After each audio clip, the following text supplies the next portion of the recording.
Bom dia, Mirtz. Bom dia, ouvinte. Mais uma vez com o nosso programa Defesa do Consumidor, Direito do Consumidor, Relações de Consumo. Enfim, nós hoje vamos tratar do bem mais precioso do consumidor, que é, na verdade, a sua saúde, né? E a gente defende a nossa saúde, evidentemente, em nome da vida. E o Código de Defesa do Consumidor estabelece como princípios exatamente princípio maior, a proteção à saúde do consumidor.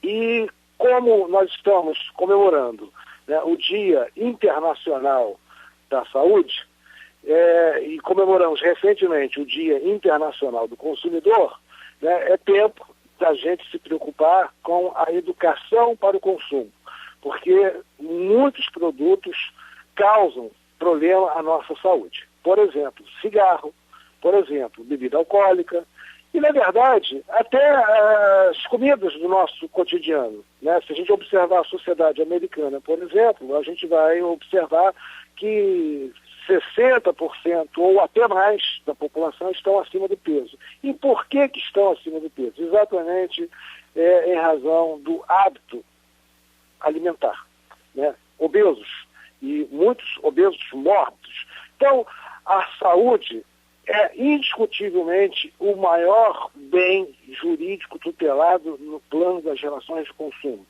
E o Código de Defesa do Consumidor tem uma preocupação muito grande com isso, né? Trazendo sanções para aqueles que coloquem no mercado produtos nocivos à saúde. Vamos pegar, por exemplo, na década de 60, com repercussão na década de 70, um problema mundial, talidomida, né? Um remédio que as pessoas estavam tomando, acreditando que estavam protegendo a sua saúde, e na verdade trouxe repercussões, né, que a gente observa até hoje, né, que várias pessoas sofreram consequências da talidomida.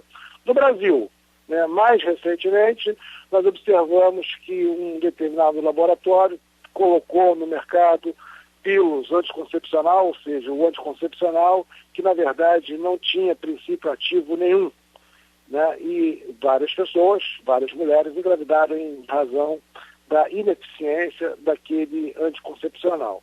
Né, claro que o fato de engravidar não é um problema de saúde, mas é uma questão de produto para consumir, remédio.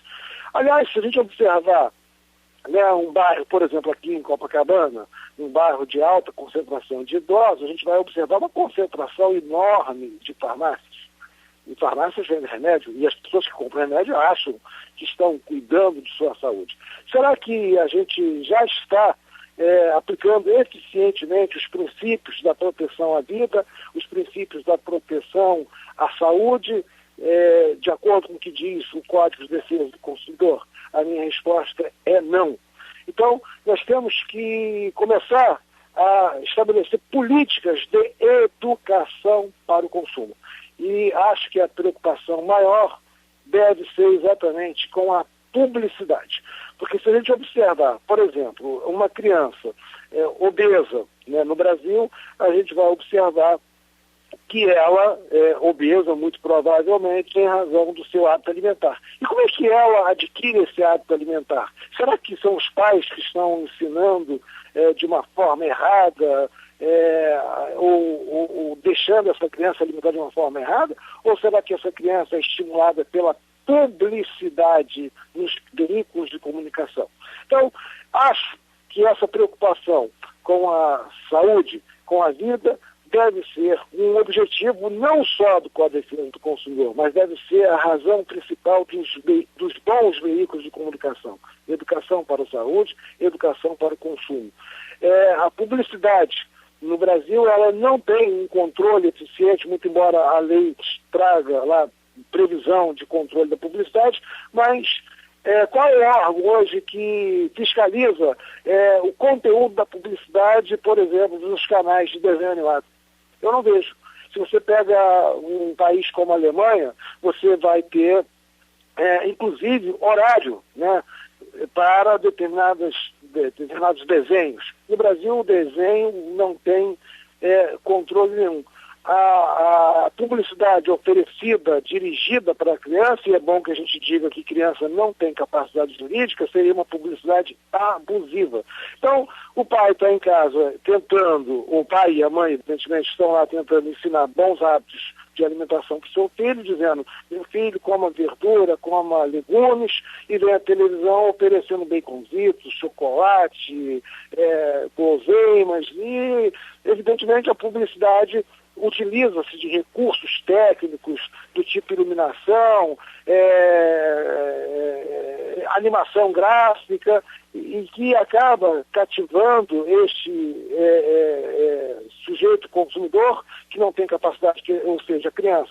Então, para que a gente pudesse eficientemente defender e proteger a saúde do brasileiro, a gente precisaria convencer e fazer com que os veículos de comunicação ajudassem na chamada educação para o consumo.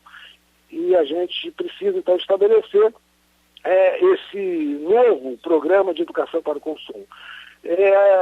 O Ministério da Justiça, através do Departamento de Proteção ao Consumidor, que tem lá como coordenador o Ricardo Murichita, num congresso recente aqui no Rio de Janeiro, já traçou metas para os próximos 15 anos, exatamente de educação para o consumo. E a preocupação do Ricardo Murichita para os próximos 15 anos seria exatamente controle da publicidade, principalmente de publicidade de produtos que possam interferir e causar consequências à saúde do nosso consumidor. E aí nós teríamos que ter um controle também, do meu ponto de vista, da abertura de farmácias, de vendas de medicamentos, porque certamente alguns medicamentos não cumprem com o seu dever de proteger a saúde. Muito pelo contrário, trazem consequências para a saúde do consumidor. Por exemplo, uma situação que aí não é remédio é o Red Bull, né? O Red Bull é um estimulante, é um tonificante, é um refrigerante, enfim, qual é exatamente o objetivo do Red Bull? Mas é um produto consumido em larga escala por uma faixa etária de adolescentes, né? E será que isso não traz consequências para a saúde desse consumidor? Né? Cerveja, por exemplo. Qual é o controle que nós temos hoje do oferecimento de cerveja? Normalmente as campanhas, né, de cerveja, você observa que elas são campanhas infantis. Será que isso não é proposital? Será que a campanha da cerveja não está dirigida ao chamado consumidor do amanhã, que é exatamente a criança hoje? Você tem uma campanha, por exemplo, lá, insistindo numa determinada palavra. Experimente, experimente, experimente. Será que esse experimente é para uma pessoa adulta ou é para aquela criança ou para aquele adolescente que está em fase de formação e que tem dúvida e resolve experimentar? E se ele experimenta e gosta, será que já não cativei e conquistei um consumidor? Como é que eu crio esses novos consumidores? E aí depois esse sujeito é dependente, seja do cigarro ou do álcool, será que ele bebe porque quer ou ele bebe porque foi induzido a se comportar daquela maneira e agora é um dependente, o que seria um doente? Então, essa questão da saúde merece uma atenção especial por parte dos órgãos de defesa do consumidor, porque é o objetivo e é o princípio maior da proteção do consumidor, que lamentavelmente a gente ainda não fez esse princípio valer na prática. Então, qualquer dano à saúde do consumidor, esse consumidor que sofreu consequências, hoje tem o direito de reclamar das consequências desse dano, seja reclamando um dano material ou um dano moral. Mas a preocupação maior não deve ser simplesmente com o indivíduo, deve ser com o coletivo.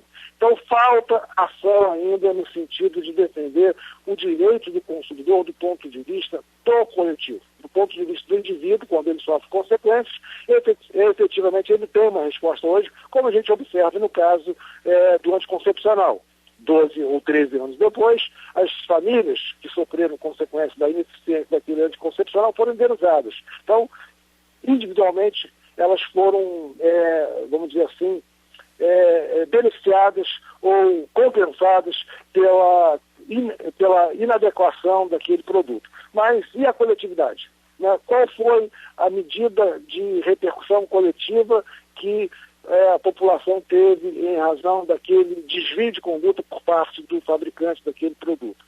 Quais são o controle, ou quais são os controles que nós temos hoje na venda de álcool e na venda de cigarros? Né? São poucos os controles. Então, são poucos, mas já temos alguns. Precisamos aprofundar a defesa do consumidor no que diz respeito à saúde. Temos instrumentos, temos dispositivos e temos princípios no Código de Defesa do Consumidor. O que falta é a gente se conscientizar de que os órgãos de defesa do consumidor deveriam fiscalizar principalmente os veículos de comunicação na profusão de publicidade, porque é dali que nasce o problema de comportamento do consumidor no que diz respeito ao consumo desses produtos. Bom, então é isso. Bom dia a todos e até quinta-feira.